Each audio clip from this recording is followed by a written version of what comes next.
This is Barbara Russell. I want to talk to you today about some old phrases and some new ones, some old artwork and some new application. And here's how the old phrase goes. You've heard the phrase, well, you need to fake it until you make it. But then there's also this phrase that says you must be your real, true, authentic self. Well, don't those contradict themselves, we would say? Am I supposed to fake it or am I supposed to be real? Well, let me show you how that application doesn't have to be mutually exclusive. It can be something that we can think about to help us develop our real selves.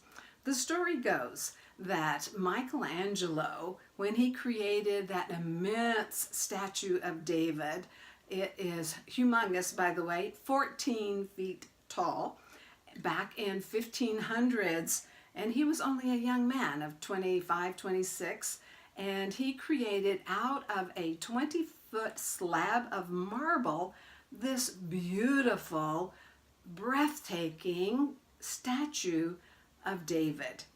And someone said, how can you possibly do that? I mean, think about it, 1500s, we're talking hammer and chisel days here, and how can you possibly do that?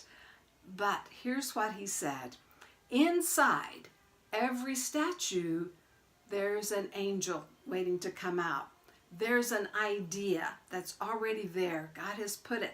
So between his eyes and God's thinking and his thoughts and inspiration, David became a real thing that now people from all over the world go to see. And so you see, there's something inside of us that God has put there, and a lot of times it may be hidden in marble because we get those messages that say, nah, you can't do that.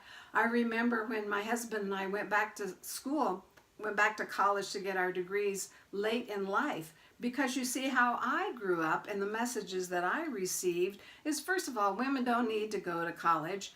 I'm revealing my age here. You can tell that thankfully has changed. But secondly, the environment I was in didn't promote that. Women were to be secretaries and just get married and have kids and be homemakers. And so why would you need a college degree for that? But you see, the older we got, the more we worked, Jerry and I both felt that we felt like we already had a college degree, and we acted as though we did.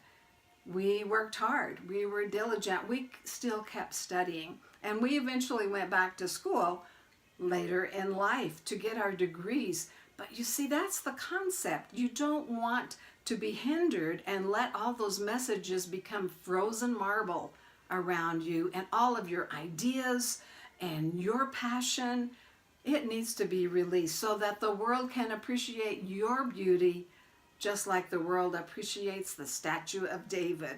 So look at those old messages, get rid of them. Maybe you need to go to counseling. Maybe you need to change what you tell yourself. Maybe you need to expose yourself to new instruments of learning, whether that's listening to a podcast, reading a great book, listening to inspirational speakers.